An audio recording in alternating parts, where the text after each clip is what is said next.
Good evening friends.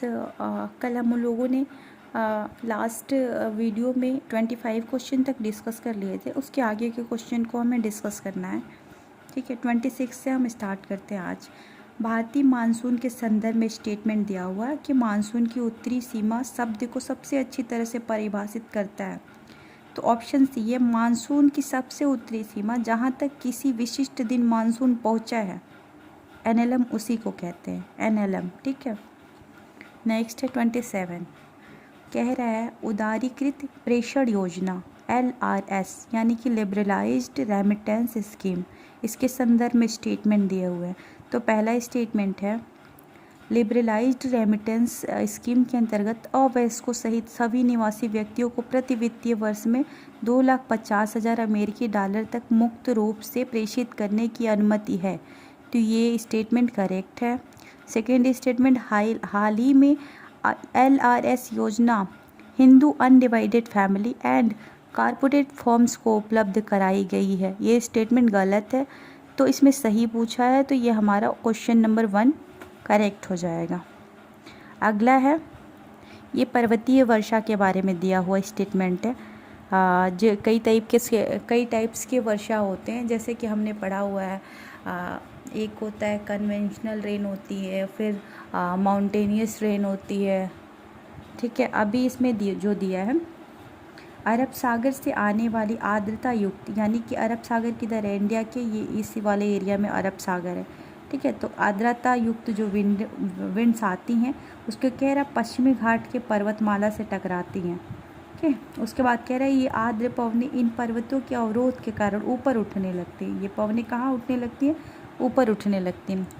ठीक है, और क्या कह रहा है, पवना भी और लीवर्ड साइड में पवनें ऊपर उठने के लिए बाध्य होती हैं तथा पवनों के पूर्णतः संतृप्त होने तक की अधिक ऊंचाई पर विस्तारित होने के कारण ठंडी हो जाती हैं, और ठंडी अंततः इससे वर्षा होता है। तो ऐसे वर्षा को क्या कहते हैं? तो पर्वतीय वर्षा कहते हैं, सिंपल। अगला क्वेश्चन है, हाल ही में अंतर्राष्ट्रीय ऊर्जा एजेंसी, इंटरनेशनल एनर्जी एजेंसी, ठीक है, ने भारत को अपना पूर्णकालिक सदस्य बनाने के लिए आमंत्रित किया है। पूर्णकालिक सदस्य बनने के लिए किसी देश के लिए कौन सी शर्त पूरा करना होता है?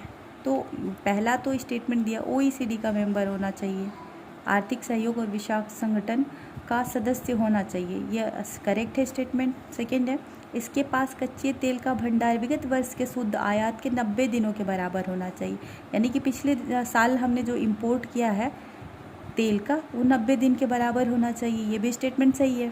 अगला है, इसे राष्ट्रीय तेल की खपत को 10% तक कम करने के लिए मांग आधारित कार्यक्रम का अंगीकरण करना है, तो ये भी स्टेटमेंट करेक्ट है। तो इसमें सही पूछा है, तो all correct, 1 2 3, option D is correct. अगला है, उत्तरी गोलार्ध के संबंध में ITCZ के बारे में, उष्णकटिबंधीय अभिसरण क्षेत्र यानी कि इंटरट्रॉपिकल कन्वर्जेंस जोन के संदर्भ में निम्नलिखित कथनों पे, तो ये कह रहा है कि यह पश्चिमी पवनों पूर्वी पवनों के कन्वर्जेंस से बनता है। नहीं, ये गलत है। ठीक है, ये इक्वेटर के पास बनती है, 5 डिग्री नॉर्थ टू साउथ के एरिया में ITCZ बनती है। सेकेंड स्टेटमेंट है, ITCZ के दीर्घकालिक परिवर्तन के परिणाम स्वरूप आसपास में गंभीर सूखा बाढ़ की, हाँ होता है ऐसा, अगर इसमें कोई भी चेंजेज होते हैं ITCZ में, तो वो सूखा भी हो सकता है और बाढ़ की घटनाएं भी हो सकती हैं। तीसरा स्टेटमेंट है, ग्रीष्म ऋतु में ITCZ दक्षिण की ओर और शीत ऋतु में उत्तर की ओर, गलत है, ये उल्टा लिखा हुआ है। ग्रीष्म ऋतु में ITCZ नॉर्थ में जाता है, मूव करता है, और शीत ऋतु में साउथ में आता है, दक्षिण दिशा की तरफ हस्तांतरित होता है। तो इसमें सही पूछ रहा है, तो सही तो केवल 2 था, तो ऑप्शन बी इज करेक्ट। अगला क्वेश्चन है, महासागरीय अधस्थल निक्षेपों के संदर्भ में ओजोस संदर्भित करते हैं। ओजोस एक टर्म है, ओशियनिक डिपॉजिट के रिलेटेड एक टर्म्स है। तो इसका स्टेटमेंट, इसका जो ऑप्शन होगा, ऑप्शन ए करेक्ट है। कवच और कंकाल अवशेष से निर्मित महासागरों से प्राप्त जो निक्षेप होते हैं, डिपॉजिट्स होते हैं, उसको हम ओजोस कहते हैं। ठीक है ना, जो भी कवच हैं, कंकाल हैं, अवशेष है, रेसिड्यू बच गई है और जाके महासागरों में बैठ जा रही है नीचे, तो उस तरह के निक्षेप जो है उसको हम ओजोस कहते हैं। अगला देखें क्वेश्चन, महासागरीय धाराओं की विशेषताओं के संबंधित पूछा हुआ है। तो पहला कह रहा है ठंडी जलधाराएं आमतौर पर निम्न और मध्य अक्षांशों में महाद्वीपों के पूर्वी तट पर पाई जाती है। तो ठंडी जलधाराएं पूर्वी नहीं पश्चिमी तट पे पाई जाती हैं, ये गलत स्टेटमेंट है। सेकेंड है गर्म और ठंडी जलधाराएं का मिश्रण प्लैंकटॉन्स के विकास को बढ़ावा। बिल्कुल, जहाँ पे गर्म जलधारा और ठंडी जलधारा मिलती है वहाँ पे बहुत अच्छे प्लैंकटॉन्स मिलते हैं और मछली पालन बहुत अच्छी होती है। तीसरा स्टेटमेंट है गहराई की तुलना में सतही महासागरीय जलवायु की गति वायुमंडलीय वायु के साथ घर्षण के कारण धीमी होती है। ये स्टेटमेंट गलत है। तो हमारा करेक्ट कौन सा हो गया? सही पूछा है तो केवल 2 सही है, तो ऑप्शन ए इज करेक्ट हो गया। अगला देखिए, NTCA के बारे में पूछ रहा है। NTCA national tiger conservation authority ने तमोर पिंगला वन्यजीव अभयारण्य के क्षेत्र को एक टाइगर रिजर्व घोषित करने वाले प्रस्ताव को स्वीकृति प्रदान की है। तमोर पिंगला वन्यजीव अभयारण्य कहाँ है? तो ये छत्तीसगढ़ में है, तमोर पिंगला वन्यजीव अभयारण्य। ठीक है, इसको टाइगर रिजर्व घोषित करने के लिए प्रस्ताव स्वीकृति प्रदान किया गया है। ठीक है, तो ये स्टेटमेंट करेक्ट है। अगला है, हाल ही में उच्चतम न्यायालय ने निर्णय दिया किसी संस्था या सरकारी सहायता का अधिकार मूल अधिकार नहीं है अल्पसंख्यक शैक्षणिक संस्थानों के संदर्भ में पूछा गया है। ठीक है, जो आर्टिकल्स में हमारे कुछ प्रावधान दिए गए हैं।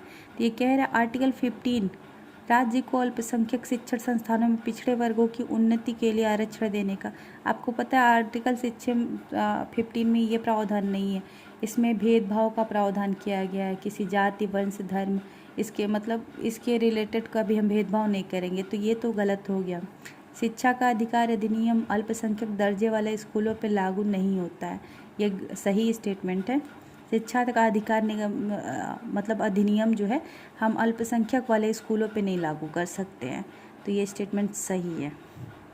तो पूछ रहा है सही नहीं है, कौन सा स्टेटमेंट सही नहीं है? तो केवल हमारा 1 नहीं सही था, तो हमारा ए ऑप्शन करेक्ट हो जाएगा। अगला है पूर्वी घाट, जिसमें असंतत और निचली पहाड़ियाँ शामिल है। ठीक है, पूर्वी घाट हमारा भारत का ये हो गया पूर्वी घाट।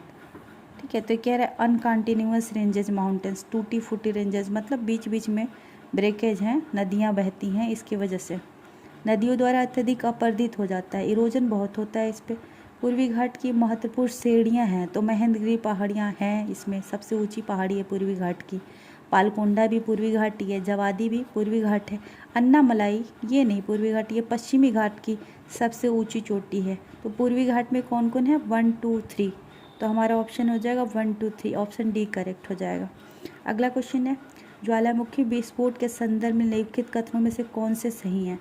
तो इसमें दिया हुआ है विस्तृत ज्वालामुखी पृथ्वी पर पाए जाने वाले सभी ज्वालामुखियों में से सबसे विशाल है। ठीक है, फिर दिया हुआ भारतीय प्रायद्वीप दक्कन ट्रैप संरचनाएं विशाल प्रवाह, इसमें आमतौर पर ज्वालामुखी विस्फोट रूपांतरण परिसीमाओं पर नहीं होते हैं।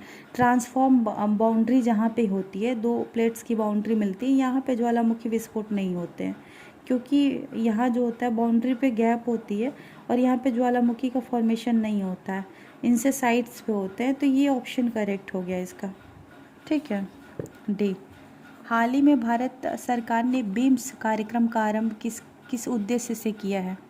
बीम्स जो है कोस्टल इकोसिस्टम को मेंटेन करने के लिए, उसको कंजर्वेशन के लिए बीम्स प्रोग्राम शुरू किया गया है।